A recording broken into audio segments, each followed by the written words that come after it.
Assalamualaikum warahmatullahi wabarakatuh. Waalaikumsalam warahmatullahi wabarakatuh. Bismillahirrahmanirrahim. Alhamdulillahi rabbil alamin. Wassalatu wassalamu ala ashrafil anbiya'i wal mursalin. Sayyidina wa maulana Muhammadin wa ala alihi wa ashabihil mujahidin at-tahirin, amma ba'du. Saudara-saudara kaum muslimin rahimakumullah. Pada pertemuan kali ini kita akan membicarakan riwayat Nabi Adam alaihi salam. Nabi Adam diciptakan oleh Allah dari tanah dan merupakan manusia pertama serta bapa dari seluruh umat manusia. Pada saat Allah hendak menciptakan Nabi Adam, Allah berkata kepada malaikat, "Inni ja'ilun fil ardi khalifah." Aku akan menjadikan seorang khalifah di permukaan bumi. Malaikat dengan nada sedikit protes berkata, "Ataj'alu fiha may yufsidu fiha wa yasfiku ad-dima wa nahnu nusabbihu bihamdik wa nuqaddisu lak." Tuhan, apa perlunya engkau ciptakan seorang khalifah di permukaan bumi? Kelak kalau mereka berkembang biak, kerjanya hanya akan melakukan kerusakan, menumpahkan darah, saling bermusuhan satu sama lain. Sedangkan kami, kata malaikat, sudah cukup bertasbih memuji kebesaranmu. Allah kemudian menjawab, "Inni a'lamu ma la ta'lamun."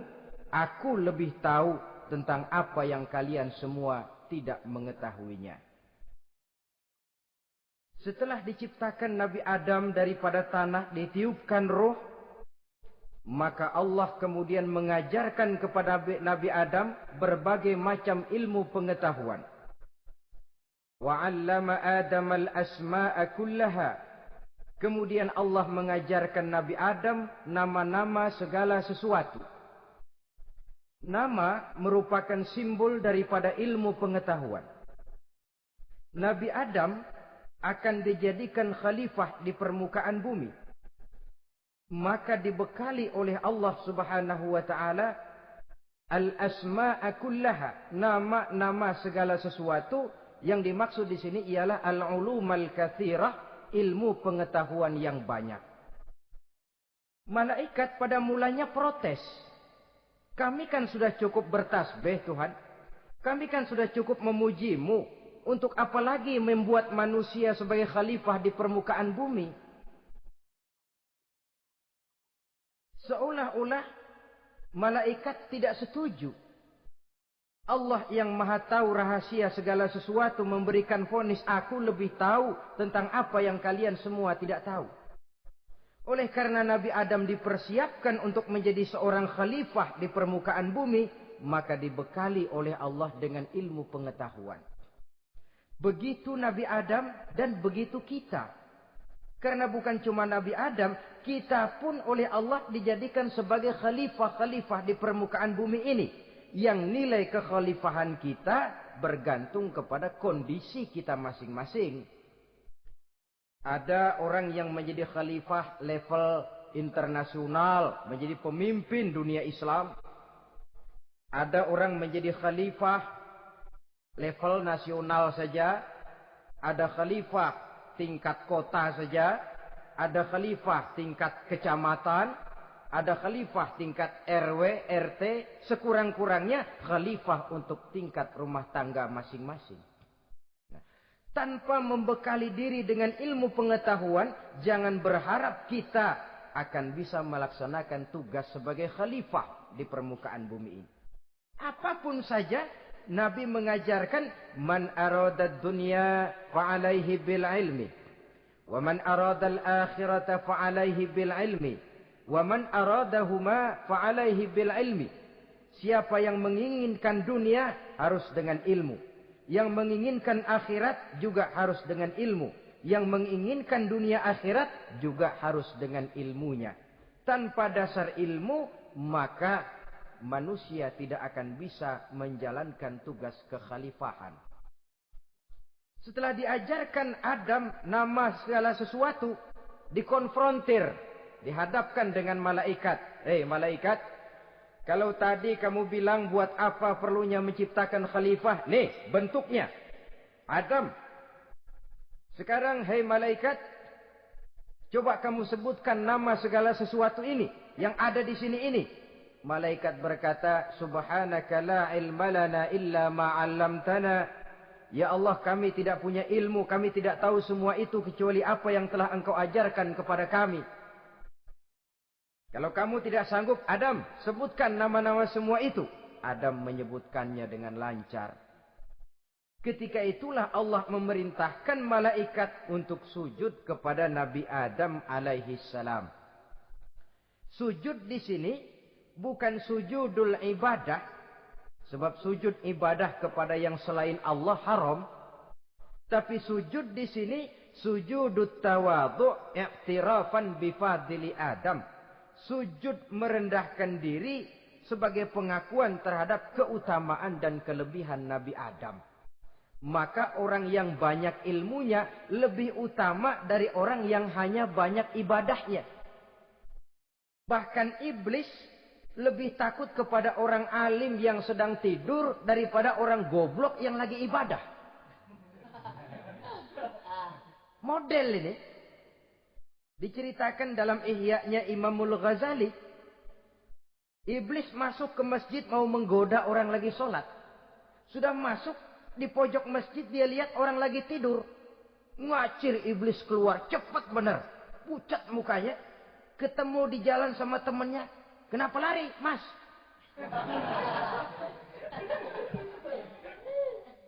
Kata temannya, saya mau goda orang sholat. Lalu tiba-tiba di pojok masjid saya lihat ada orang lagi tidur. Saya takut betul sama itu orang. Lari saya keluar. Loh, sama yang sembahyang sampean nggak takut, kok sama yang tidur takut bagaimana? Yang tidur itu orang alim. Yang lagi sembahyang itu orang goblok. Oh, godain orang goblok, saya colek juga dia lupa sembahyang.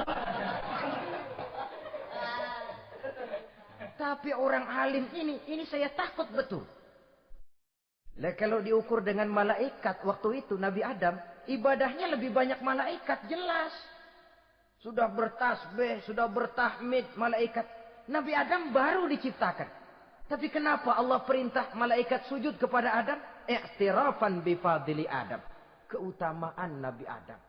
Pantas untuk diserahi tugas sebagai khalifah mengatur kehidupan di muka bumi. Kalau malaikat yang jadi khalifah di dunia ini, nggak rame dunia. Coba, malaikat, material, harta nggak perlu. Seksual nggak perlu. Dunia ini hambar.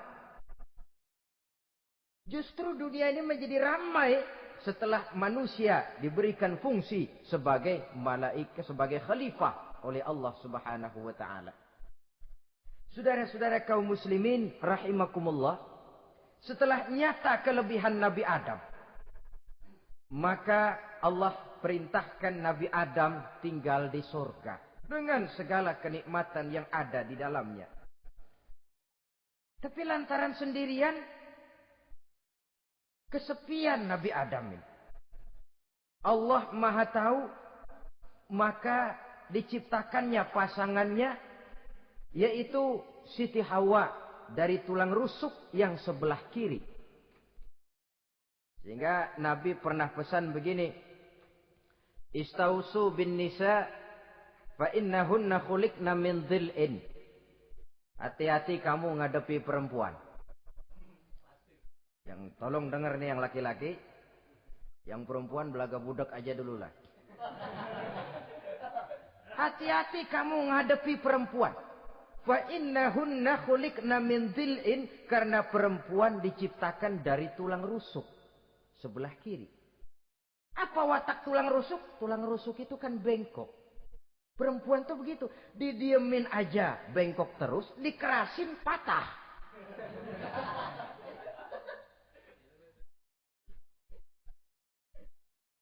Saudara-saudara, di sini kita ambil satu hikmah bahwa ternyata yang bikin hidup terasa enak karena di sekitar kita banyak orang lain. Bodoh manusia kalau dia merasa bisa hidup sendirian. Tinggal di tengah kampung tapi gayanya gaya orang tidak mau kenal dan tidak mau tahu sama tetangga. Jangankan di dunia, di sorga saja Nabi Adam karena sendiri kesepian. Apa saudara mau tinggal di Jakarta? Apa saja di Jakarta, sudahlah milik saudara. Hotel Indonesia dikasih saudara, Hotel Borobudur punya saudara, Monas buntel bawa pulang. Semanggi ambil, tapi di Jakarta saudara tinggal sendirian. Kira-kira enak nggak? Ternyata yang bikin hidup terasa nikmat karena di sekitar kita banyak orang lain. Begitulah Allah ciptakan Siti Hawa. Setelah diciptakan Siti Hawa, natur manusiawi. Nabi Adam mau main pegang aja. Kata Allah, hai Adam, jangan kau sentuh sebelum kau bayar maharnya. Maharnya apa ya Allah? Maharnya an tusalli ala Muhammadin sallallahu alaihi wasallam. Maharnya kau bersolawat kepada Nabi Muhammad. Manusianya belum lagi diciptakan tapi namanya sudah ada. Nurnya sudah ada. Bahkan dijadikan mas kawin antara Adam dengan Hawa. Karena itu dalam Islam sebenarnya urusan kawin itu bukan yang sulit. Maka jangan dipersulit. Tapi juga jangan digampang-gampangin.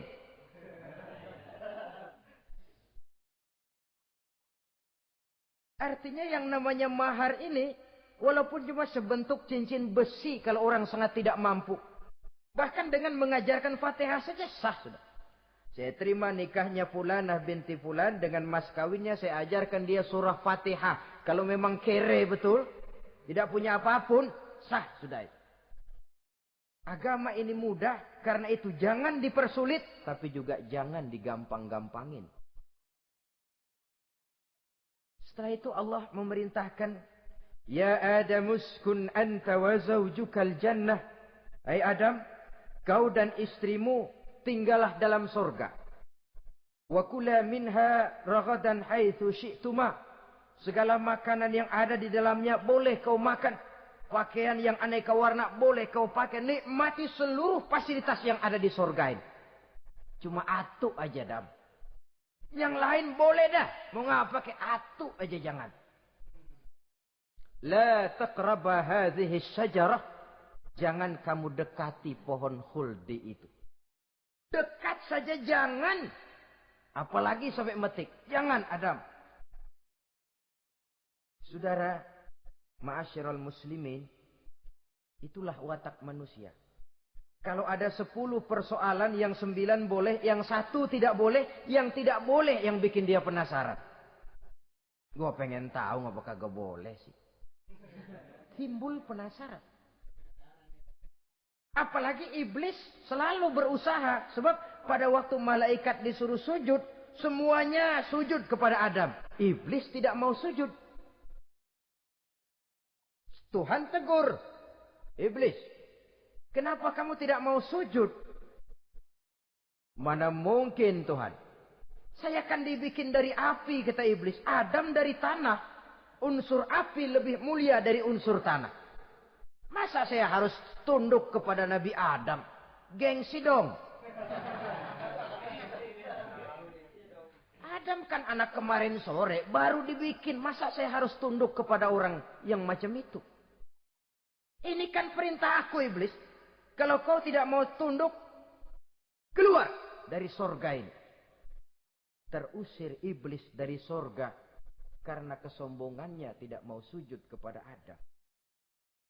Nah, logika, kalau udah di sorga aja sombong diusir, apalagi yang masih tinggal di pinggir kali sombong.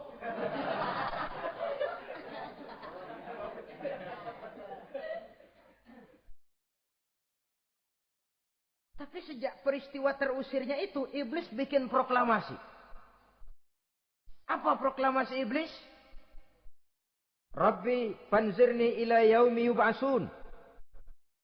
Ya Allah, gara-gara Adam saya diusir dari surga.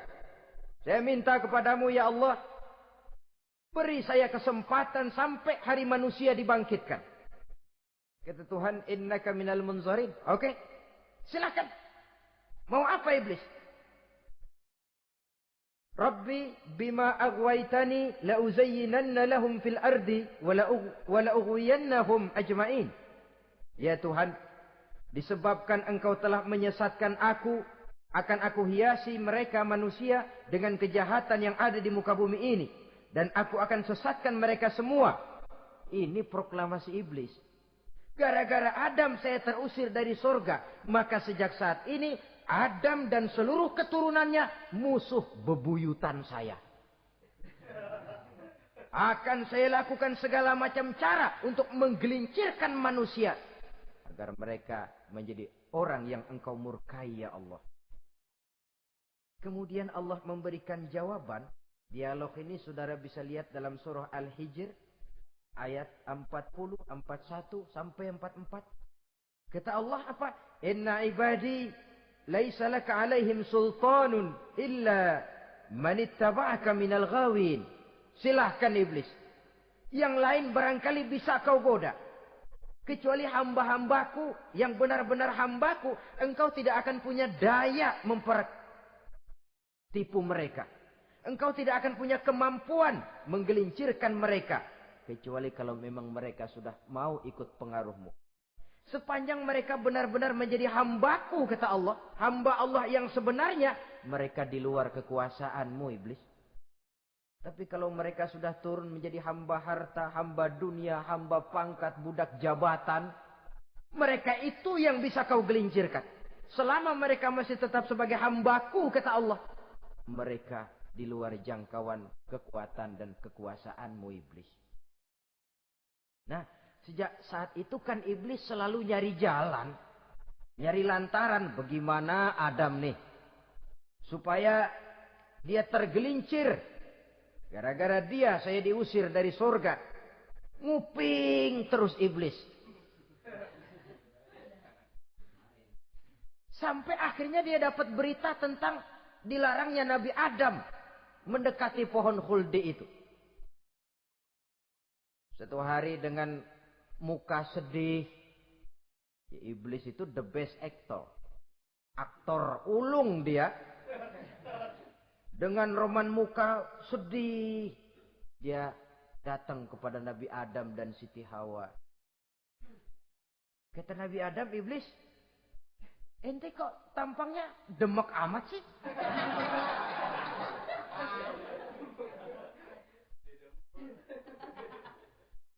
Kenapa begitu sedih? Adam, saya sebenarnya tidak ada yang bikin saya sedih. Cuma saya dapat berita bahwa engkau tidak akan selamanya di dalam surga ini. Wah Adam, kalau engkau bisa tetap tinggal di surga bersama istrimu, alangkah bahagianya saya, kata iblis. Tapi saya dapat kabar, ente nggak bakalan lama-lama di surga. Buktinya ente dilarang makan buah khuldi. Khuldun artinya kekal. Kalau kau makan buah itu, kau akan kekal di surga Adam. Tuhan nggak pengen, makanya dilarang.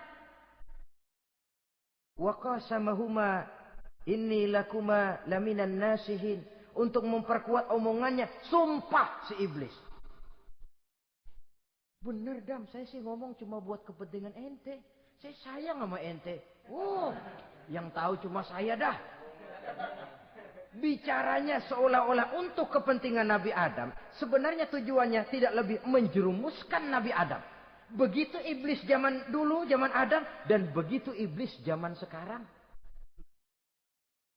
Seolah-olah bicaranya untuk kepentingan umat Islam. Tapi sebenarnya tujuannya ngelecehin. Memperdayakan umat Islam.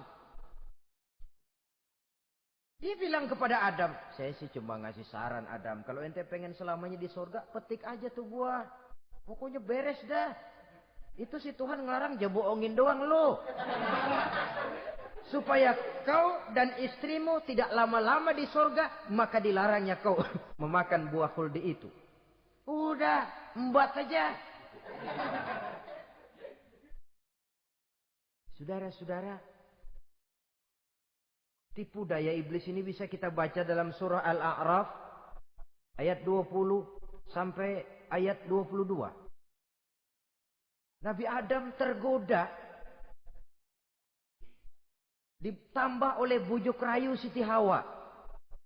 Nabi Adam yang setengah hati itu akhirnya terpancing betul. Sebab itu perempuan, walaupun peranannya tidak begitu kelihatan, tapi memang sangat menentukan.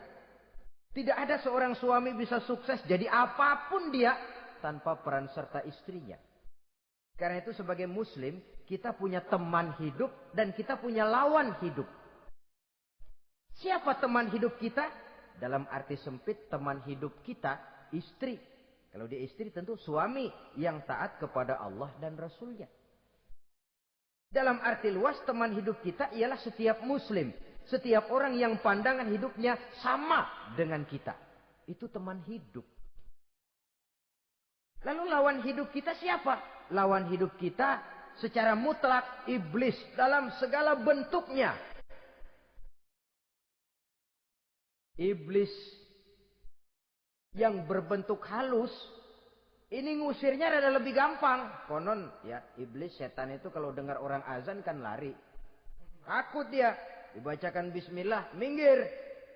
Yang sulit diusir ini iblis yang berbentuk manusia. Diazanin nyengir.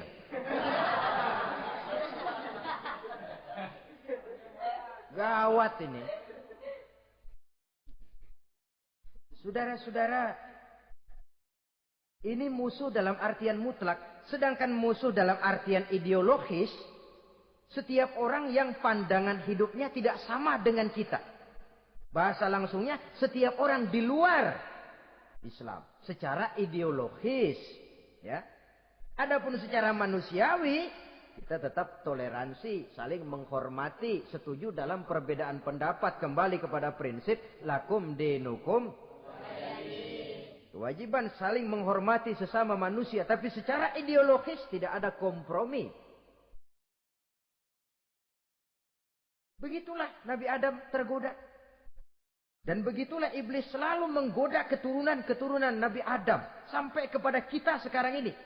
Tiap kali kita hendak melakukan berbagai kebaikan, iblis ini mulai bisik kasa, kusuk, kesek. Saudara tadi dari rumah mau berangkat niat dengerin ceramah macam ini. Apa dikira iblis enggak? Wah, gatal iblis. Kata iblis, alah jangan bertingkah lah dengerin ceramah. Ceramah mah urusan 70 ke atas. Ente masih muda. Berjuang kita. Jihad, bismillah. Tidak, saya mau dengar ceramah. Berangkat kita ke tempat ini. Sampai di sini apa dikira iblis diam? Enggak. Dia bisikin lagi. Iya. Lo hadir ke sono dah. Cuma nyampe sono. Ngomong aja ngomong dah. Ustadz mah jangan didengerin, ngomong aja udah. Perang lagi jihad, saya nggak mau ngomong, mau dengerin betul-betul. Kata iblis, iya lo dengerin dah, jangan ngomong, cuman pules.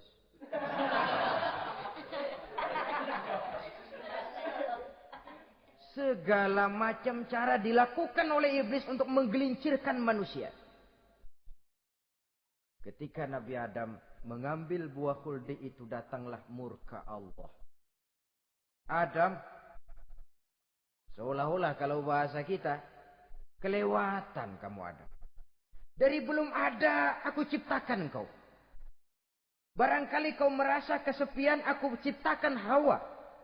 Aku tinggikan derajatmu dari malaikat sampai malaikat sujud kepadamu. Aku perintahkan kau tinggal di sorga dengan seluruh fasilitas yang ada di dalamnya. Cuma satu yang aku minta. Jangan dekati pohon khuldi, engkau tidak sanggup Adam. Keluar dari sorga ini. Terusir Nabi Adam dan Siti Hawa dari sorga. Turun ke dunia ini.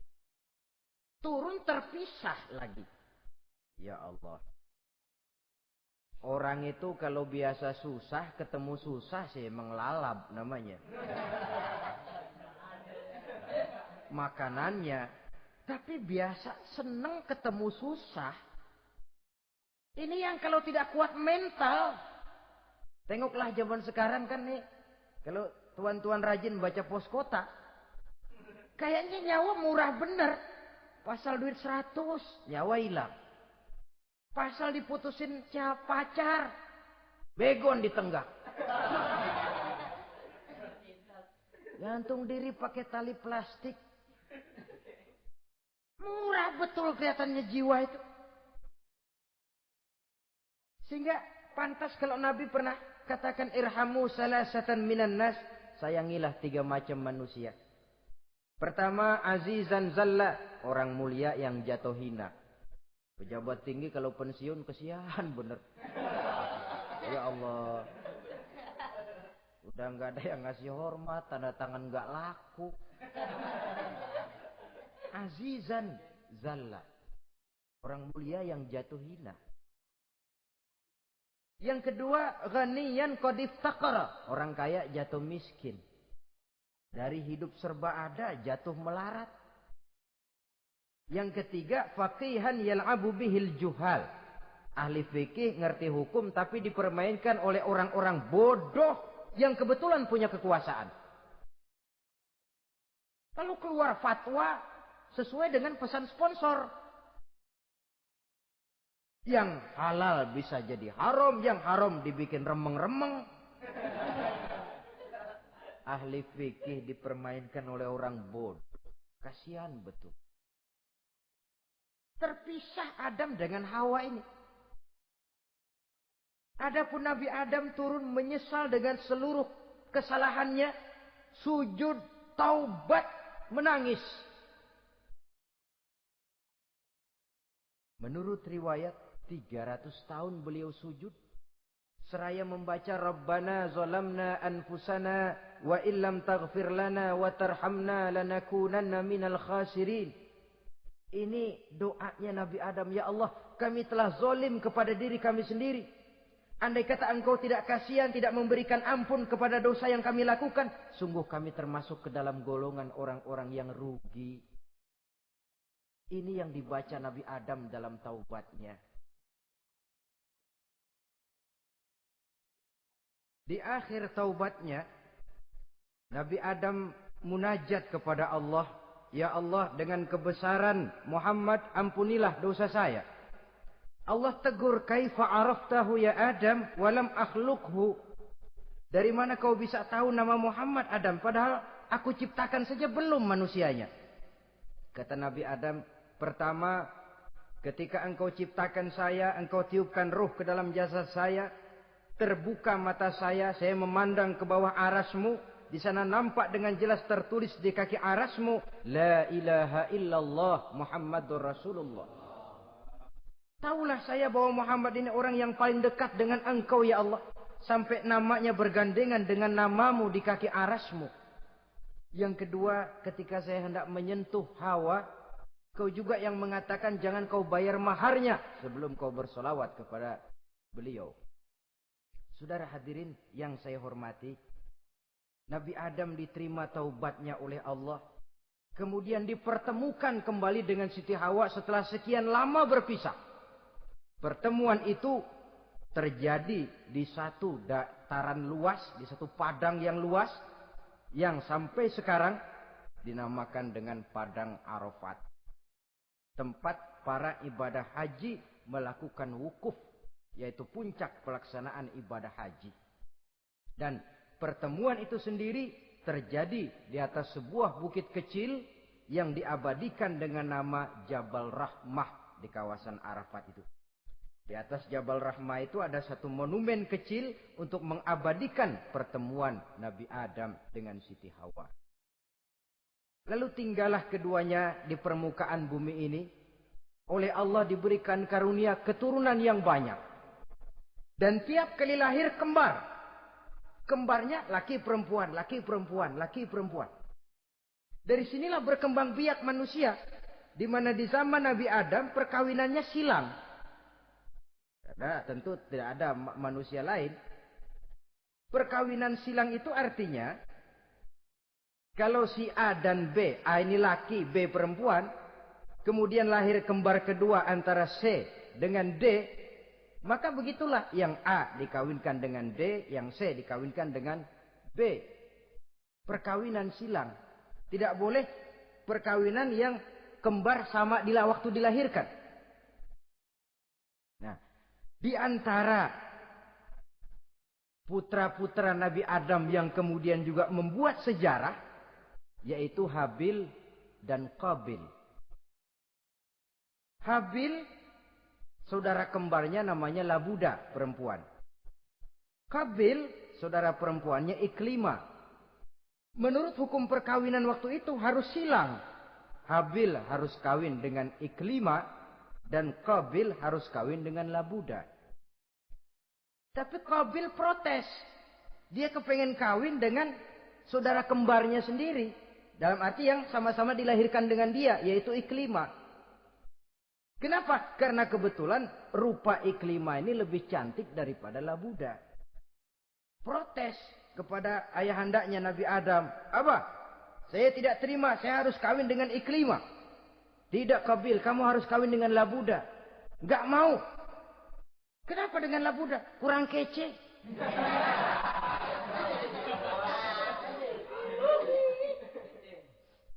Bertengkar, Nabi Adam tidak berhasil menyelesaikan, lalu diserahkan saja kepada Allah. Kata Allah begini saja, bikin korban. Kamu berdua, Habil, Qabil. Siapa yang korbannya aku terima, dia boleh kawin sama Iklimah. Ternyata korban yang diterima adalah korbannya Habil. Jadilah Habil kawin dengan Iklimah. Tapi Qabil tidak puas. Dendam kesumatnya timbul, iblis ngilikin. Kresek. Akhirnya dibunuh saudaranya Habil ini. Inilah sejarah pembunuhan pertama dalam kehidupan manusia. Qabil membunuh Habil. Habis dibunuh bingung.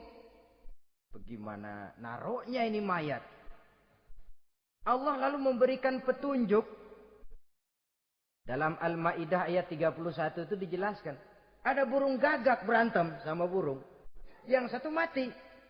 Nah, oleh yang masih hidup, tanah ini dicakar-cakar sama kakinya dan sama paruhnya. Sehingga berbentuk lubang, bangkai saudaranya itu dimasukin ke lubang itu, lalu diuruk lagi pakai tanah. Oleh cakar kakinya dan paruhnya itu.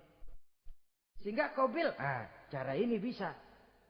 Itulah sejarah penguburan pertama dalam perkembangan manusia. Oleh karena itu,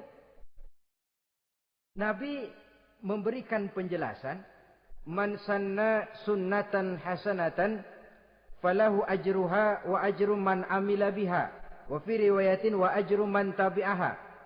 Siapa orang yang melakukan satu kebajikan, dia akan mendapat pahala dan pahala dari orang-orang yang mengikuti kebaikannya.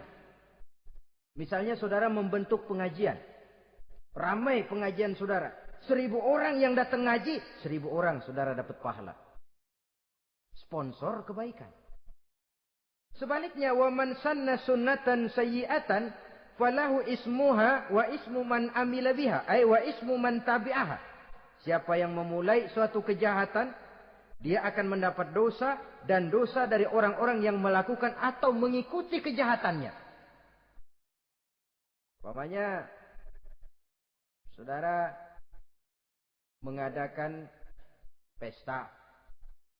Lalu dalam pesta itu terjadi segala macam maksiat. Maka seluruh maksiat yang terjadi malam itu di tempat itu, saudara ikut dapat dosanya.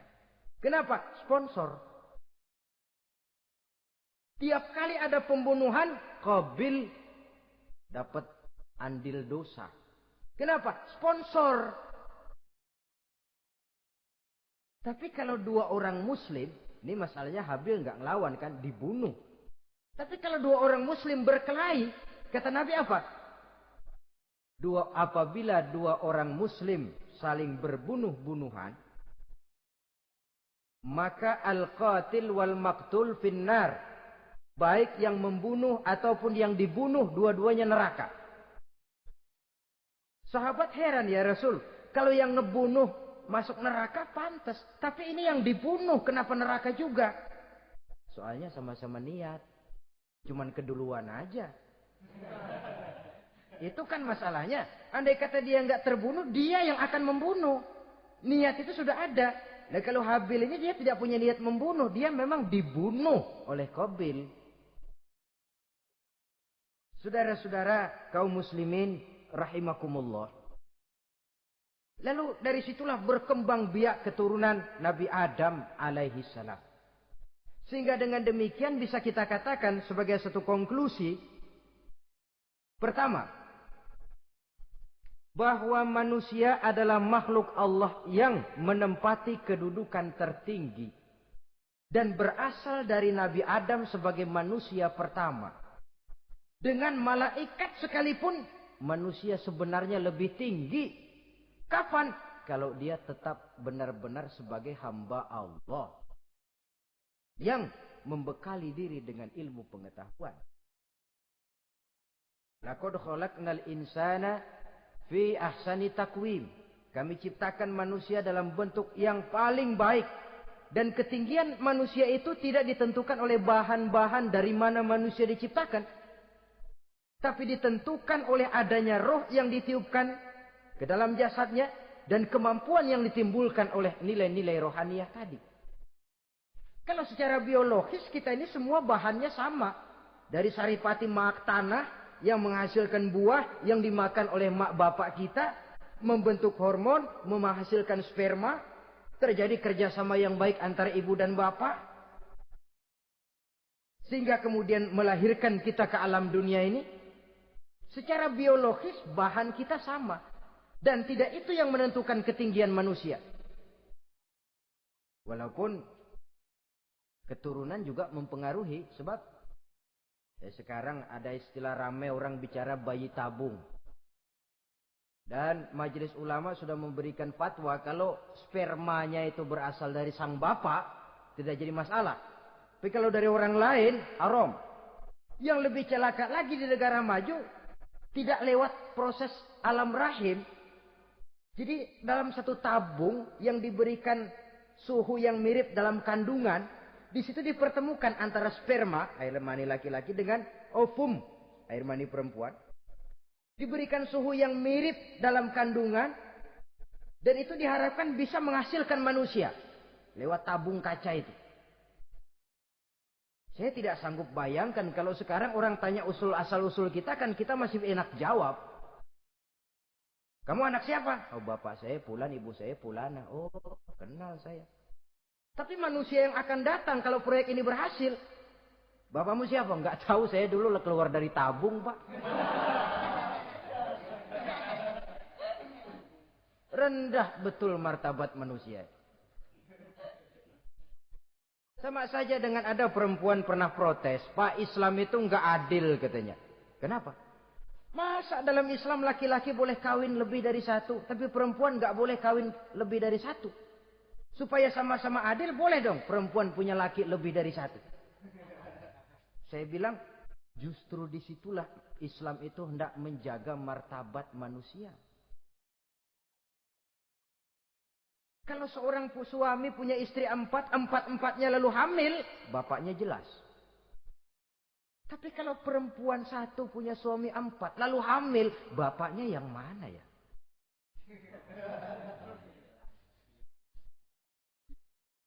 Rendah martabat manusia. Ketika si bayi lahir, ibunya lihat, ini jidatnya kayak si A ini. Sudah ini anakmu saja nih, jidatnya jidat kamu. Kata, antar dulu jidat saya, tapi kuping B ini nggak mau saya. Terkatung-katung si anak tanpa tahu kemana dia mesti manggil bapak. Ibu daftarin anak ke sekolah, Pak Guru tanya lagi, ini bin siapa, Bu? Bingung lah, udah tulis Bu, bin rame-rame.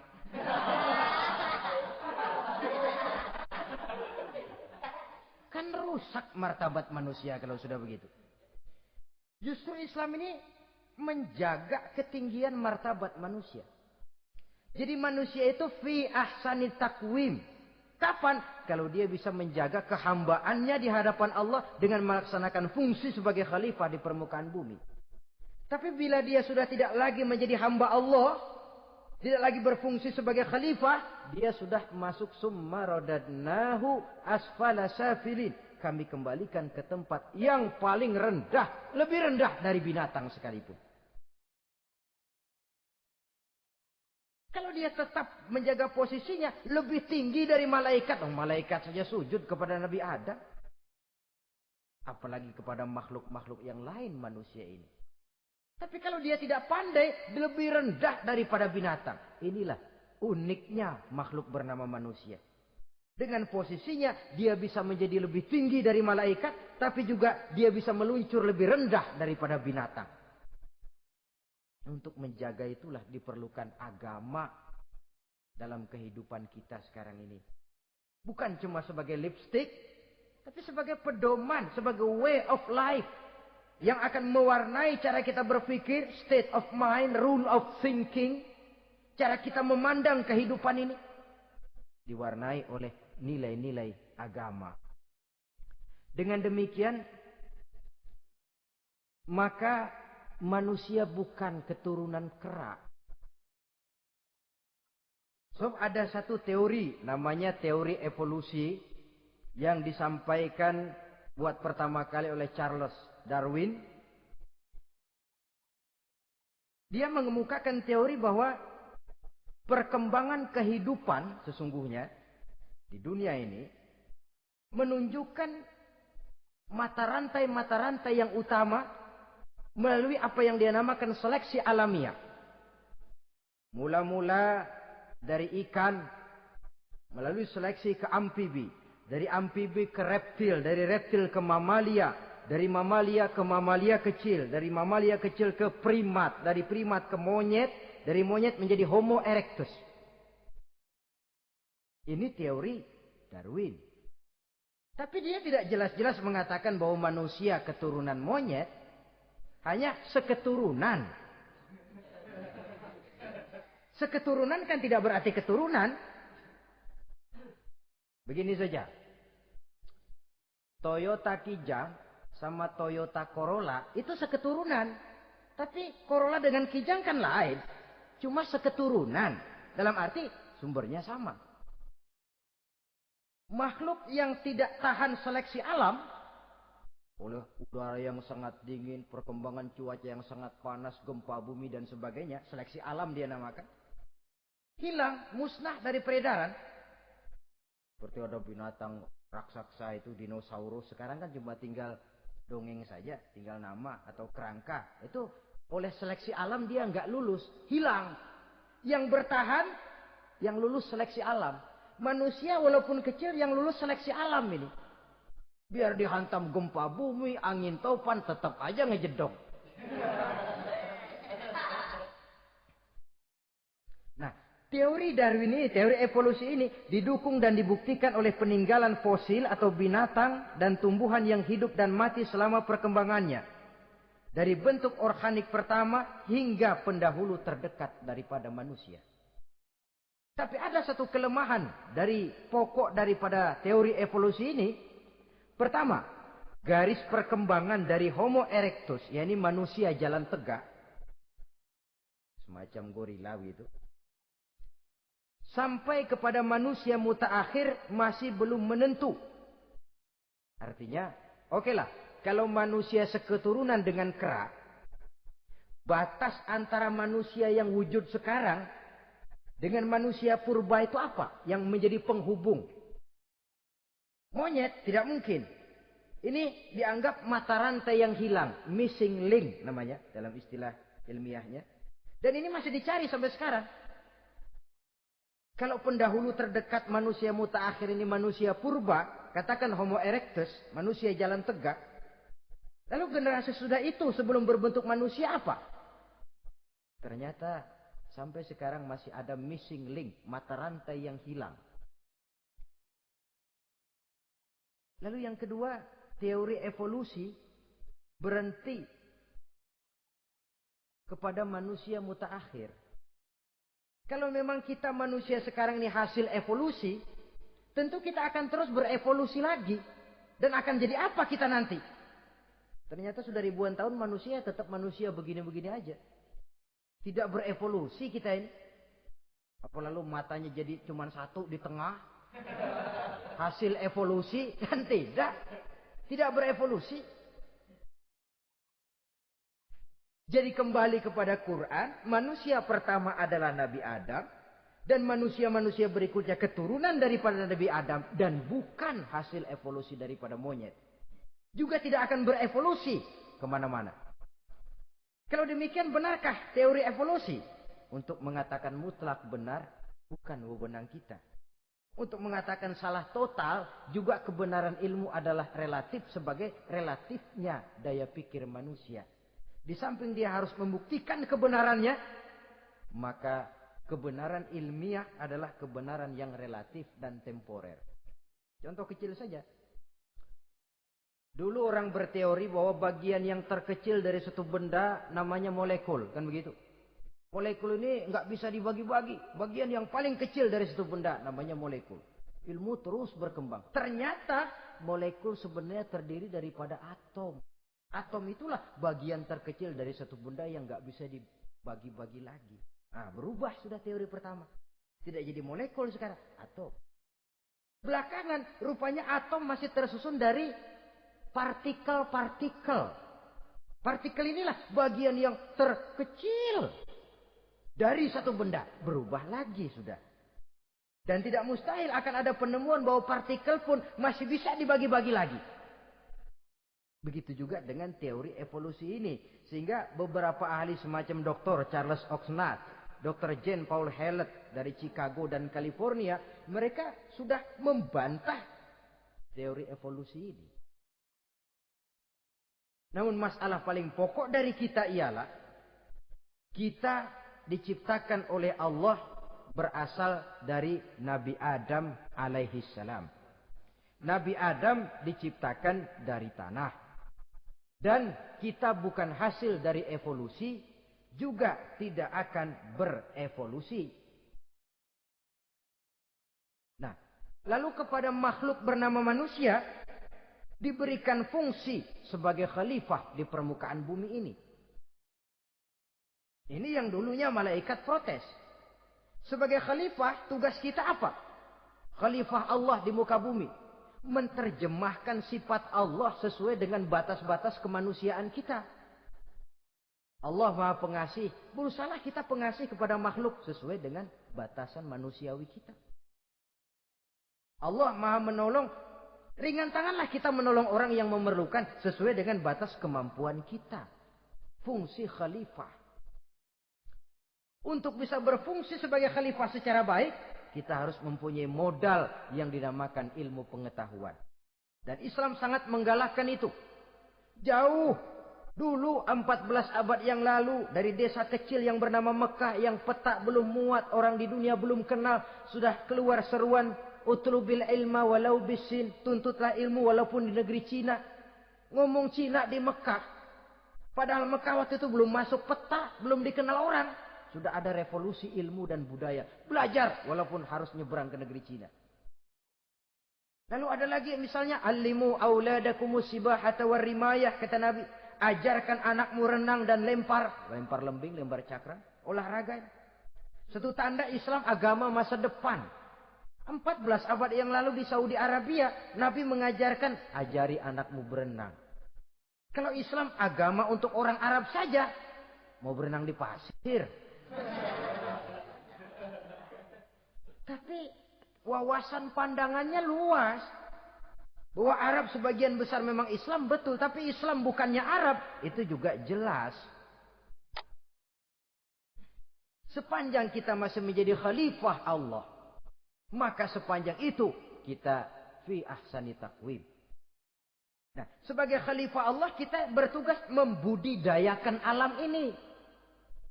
Kita kadang-kadang terlalu. Ada ayat, wa ma min dabatin fil ardi illa 'ala Allahi rizquha. Semua yang melata di muka bumi dijamin rezekinya oleh Allah. Ayat itu betul. Hak karena datang dari Allah. Bahwa rezeki disediakan di muka bumi memang. Tapi rezeki itu tidak turun begitu saja laksana jatuhnya embun di waktu pagi. Kita harus berusaha. Dan usaha manusia mencari rezeki lain dengan ayam. Kalau ayam dari tahun atu. Jadi rezekinya tuh modalnya cuma ceker patok. Coba. Dari tahun 1 ayam. Asal punya ceker, punya patok. Sudah dapat rezeki dia. Nggak perlu masuk TK, SD, SMP. Tapi manusia cari rezeki. Apalagi zaman sekarang. Persaingan hidup tajam. Lapangan kerja sulit. Tensi ekonomi tinggi. Masuk sekolah urusan. Tamat sekolah urusan. Kadang-kadang dilema juga. Masuk perguruan tinggi negeri sulitnya setengah mati kayak onta masuk ke lubang jarum.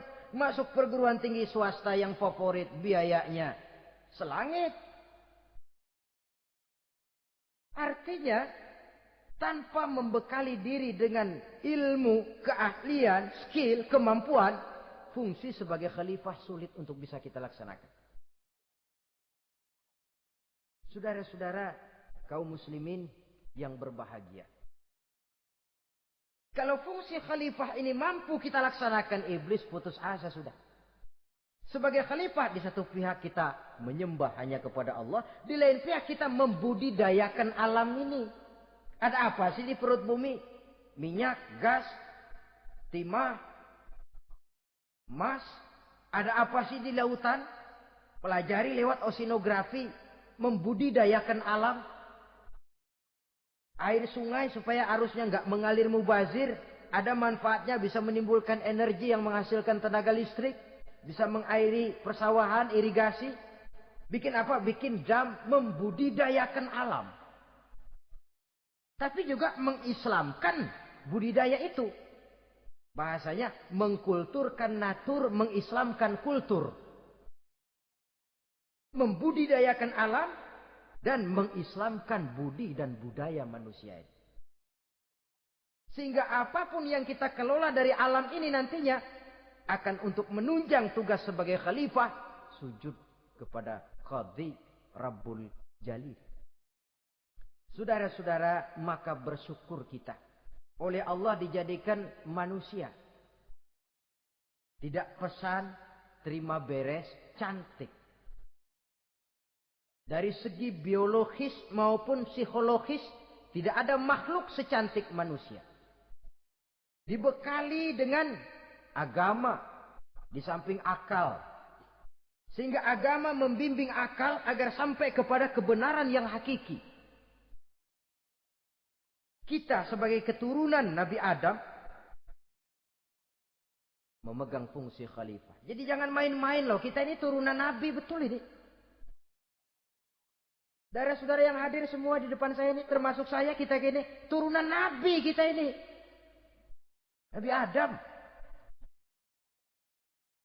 Jangan main-main loh. Turunan Nabi gini-gini. Nabi Adam.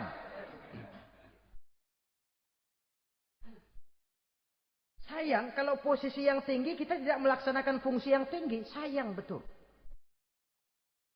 Sebab itu manusia harus adil kepada dirinya. Dalam arti menjaga diri dari sesuatu yang bisa menghancurkan ketinggiannya dalam pandangan Allah. Jadi kalau kita sudah lemparkan diri ke meja judi, hanyutkan diri ke tempat mabuk, hancurkan diri di tempat maksiat, itu sudah tidak adil kepada diri sendiri. Tidak bisa menjaga ketinggian yang diberikan Allah kepada kita. Dikasih baju bersih, dicemplungin di comberan, diinjek-injek lagi. Kita ini diciptakan fi ahsani taqwim. Masa mau turun berbuat seperti binatang, itu makhluk rendah? Masa mau mengikuti tipu dayanya iblis, dia sudah proklamasikan bahwa itu musuh bebuyutan kita? Innahu lakum aduwwum mubin. Setan musuhmu yang jelas dalam segala bentuknya. Saudara-saudara, untuk berfungsi sebagai khalifah ini sekali lagi, bekali diri dengan ilmu pengetahuan. Dan ilmu itu di zaman kita sekarang tentu kalau Nabi Adam diajari langsung oleh Allah, wa 'allama Adam al-asma'a kullaha.